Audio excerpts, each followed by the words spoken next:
Hello guys! ഞാൻ ഈ ഒരു യൂട്യൂബ് ചാനൽ തുടങ്ങിയതിന് ശേഷം ആദ്യമായിട്ടാണ് ജേർണൽ ചെയ്യുന്നത് കേട്ടോ. അപ്പോൾ ഞാൻ ഈ ജേർണലൊക്കെ ആദ്യമേ കുറേയൊക്കെ ചെയ്ത് വെച്ചിട്ടുണ്ടായിരുന്നു. ഇപ്പോൾ നാലാമത്തെ ഒരു ജേർണലിങ്ങാണ് ഞാൻ ചെയ്യുന്നത്. വീട്ടിലൊക്കെ വെറുതെ ഇരിക്കുമ്പോൾ ഞാൻ ജേർണലിംഗ് ഒക്കെ ചെയ്യാറുണ്ടായിരുന്നു കേട്ടോ. ആ ടൈമിൽ ഞാൻ കുറേ ജേർണൽ ബുക്സൊക്കെ ഉണ്ട്. അപ്പം അതെല്ലാം ഇപ്പോൾ എവിടെ പോയെന്ന് എനിക്കറിയില്ല കേട്ടോ, ദൈവത്തിനറിയാം.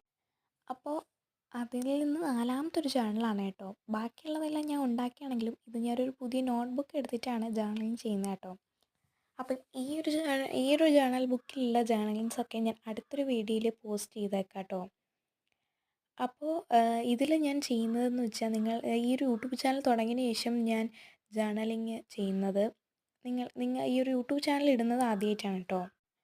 അപ്പോൾ ഇതിൽ ഞാൻ ഇന്നൊരു മെയ് മാസത്തിൽ ഉള്ളൊരു ജേർണലിങ്ങാണ് ചെയ്യാൻ വേണ്ടിയിട്ട് പോണത്. എന്തായാലും ഏപ്രിലൊന്നും ചെയ്തിട്ടില്ല. ജനുവരി, ഫെബ്രുവരി, മാർച്ച്, ഏപ്രിൽ വരെ ഒന്നും ചെയ്തിട്ടില്ല കേട്ടോ. ഡിസംബർ വരെ ഞാൻ എന്തൊക്കെ പറഞ്ഞാലും ചെയ്തിട്ടുണ്ട്. പക്ഷെ അതെല്ലാം മുന്നത്തേലാണ് ഉള്ളത് കേട്ടോ. അതെവിടെ പോയെന്ന് എനിക്കറിയില്ല. അപ്പം മെയ് മാസത്തിലാണ് ഞാനിപ്പോൾ ചെയ്യുന്നത്. വളരെ സിമ്പിളായിട്ടുള്ള ഒരു ജേർണലിങ്. ഈ ഒരു ജേർണലിങ് കുറച്ച് പടം വരയ്ക്കുക, 2-3 പൂവിൻ്റെ പടങ്ങൾ വരയ്ക്കുക. ഞാൻ ഇവിടെ ഒരു സൺഫ്ലവറാണ് ഉദ്ദേശിച്ചത്. കളർ അടിച്ച് വെച്ചാൽ മതി. അതൊന്ന് കുളമായിട്ടുണ്ടായിരുന്നു. അങ്ങനെ ഞാൻ എങ്ങനെയൊക്കെ അതൊന്ന് ശരിയാക്കി എടുത്തു കേട്ടോ. പിന്നെ എന്തൊക്കെയോ കുറവ് കാരണം ഞാൻ കുറച്ച് സ്റ്റിക്കേഴ്സ് കൂടെ അവിടെ ഇവിടെയായിട്ട് ഒട്ടിച്ച് വെച്ചു. ഒരു സൺഫ്ലവറിൻ്റെ സ്റ്റിക്കേഴ്സ് ഞാൻ മുന്നേ ഉണ്ടാക്കിയിട്ടുണ്ടായിരുന്നു. അപ്പോൾ അതിൻ്റെ ആ ഒരു സ്റ്റിക്കറും ഒട്ടിച്ച് വെച്ചിട്ടുണ്ടായിരുന്നു. അവിടെ ഒട്ടിച്ച് വെച്ചു. പിന്നെ ഒരു ലീഫിൻ്റെ ഉണ്ടായിരുന്നു. ആ ഒരു ലീഫിൻ്റെ ഞാൻ സൈഡിലായിട്ടൊന്ന് ഒട്ടിച്ച് വെച്ചു. ഇതിൻ്റെ സൺഫ്ലവർ പാതി ആയിട്ടുണ്ട് തന്നെ ബുക്കിൻ്റെ ആ ഒരു സൈഡിലേക്കാണ് ഒട്ടിച്ച് വെച്ചിട്ടുണ്ടായിരുന്നത് കേട്ടോ. അതിനുശേഷം കുറച്ച് റൈറ്റിങ്സ് ഉണ്ടായിരുന്നു കേട്ടോ. അതും കൂടെ ഞാൻ ഒട്ടിച്ച് വെച്ചു.